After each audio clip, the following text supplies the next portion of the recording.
କାହିଁକି ପାଳନ କରାଯାଏ ମହାଶିବରାତ୍ରି? ଦର୍ଶକବନ୍ଧୁ, ଏହି ମହାଶିବରାତ୍ରି କାହିଁକି ପାଳନ କରାଯାଏ ଜାଣିବା ଏବଂ ଏହା ପଛରେ ଲୁଚି ରହିଥିବା କିଛି ରୋଚକ କଥା ଆସନ୍ତୁ ଜାଣିବା। ମହାଶିବରାତ୍ରି ଦେଶ ଓ ବିଦେଶରେ ପୂଜା କରାଯାଇଥାଏ। ଏହି ଦିନଟିକୁ ସମଗ୍ର ଭାରତରେ ଅତି ପବିତ୍ର ଦିନ ବୋଲି ବିଚାର କରାଯାଏ। ଦିନସାରା ଭକ୍ତମାନେ ନିର୍ଜଳ ରହିଥାନ୍ତି ଓ ରାତି ହେଲେ ଉଜାଗର ରହି ଦୀପଦାନ ଜରିଆରେ ପ୍ରଭୁଙ୍କୁ ସ୍ମରଣ କରିଥାନ୍ତି। ମହାଦୀପ ଉଠିବା ପରେ ଏଥିରେ ପରିସମାପ୍ତି ହୋଇଥାଏ। କିଛି ସନ୍ଥଙ୍କ ମତରେ ଶିବରାତ୍ରି ଦିନରେ ସମୁଦ୍ର ମନ୍ଥନରେ ଯେଉଁ ହଳାହଳ ବିଷ ନିର୍ଗତ ହୋଇଥିଲା, ଜଗତର ରକ୍ଷା କରିବା ପାଇଁ ଦେବାଦିଦେବ ମହାଦେବ ତାହା ପିଇ ଯାଇଥିଲେ। ଏକଥା ମଧ୍ୟ କୁହାଯାଏ ଏହି ଦିନ ଶିବଲିଙ୍ଗର ପ୍ରତିଷ୍ଠା ହୋଇଥିଲା। ଏହାକୁ ଆଧାର କରି ବ୍ରହ୍ମା ଓ ବିଷ୍ଣୁଙ୍କର ପରୀକ୍ଷା ନେଇଥିଲେ ମହାଦେବ। ଶିବଙ୍କର ଏହି ପବିତ୍ର ପୂଜା ଫାଲ୍ଗୁନ ମାସ କୃଷ୍ଣ ପକ୍ଷ ଚତୁର୍ଦ୍ଦଶୀ ତିଥିରେ ଆରମ୍ଭ ହୋଇଥିଲା। ଏକଥା ବି କୁହାଯାଏ ପ୍ରଭୁ ଶିବରାତ୍ରି ଦିନରେ ତାଣ୍ଡବ ନୃତ୍ୟ ପ୍ରଦର୍ଶନ କରିଥିଲେ ଏବଂ ବିଶ୍ୱାସ ରହିଛି ଶିବରାତ୍ରିରେ ପ୍ରଥମ ଗୁରୁ ଯାହାକି ଆଦି ଗୁରୁ ଶିବଙ୍କୁ ଆରାଧନା କରି ଜ୍ଞାନ ପ୍ରାପ୍ତି କରିଥିଲେ। ଏକ ପୌରାଣିକ ମତରେ ମହାଶିବରାତ୍ରି ଦିନ ମହାଦେବ ମା ସତୀଙ୍କ ସହିତ ବିବାହ କରିଥିଲେ।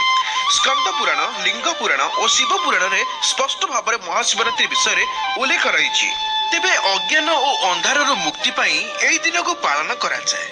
ଖାସ୍ ସେଇଥିପାଇଁ ଭକ୍ତମାନେ ଜାଗରଣ କରି ମନ, ଚେତନା ଓ ବୁଦ୍ଧିରେ ବଡ଼ ଧରଣର ପରିବର୍ତ୍ତନ ଆଣିଥାନ୍ତି।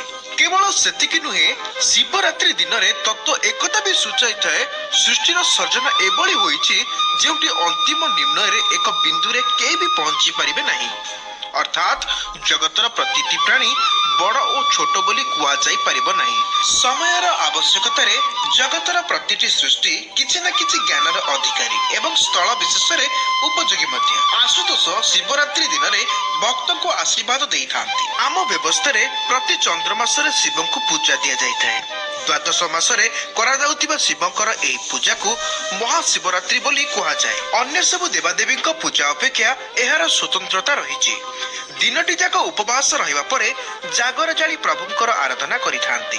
ଓମ୍ ନମ ଶିବାୟ ଓ ପଞ୍ଚାକ୍ଷର ମନ୍ତ୍ରରେ ପ୍ରକମ୍ପିତ ହୋଇଉଠେ ଶୈବପୀଠ। ଓଡ଼ିଶାର ପୁରୀ ଲୋକନାଥ ମନ୍ଦିର ପୀଠ, ଭୁବନେଶ୍ୱର ଲିଙ୍ଗରାଜ ମନ୍ଦିର ପୀଠ, ଢେଙ୍କାନାଳର କପିଳାସ ସ୍ଥିତ ପ୍ରଭୁ ଚନ୍ଦ୍ରଶେଖର, ଶରଣ କୂଳରେ ଥିବା ଲଡ଼ୁବାବା ଏବଂ କଟକର ଧବଳେଶ୍ୱର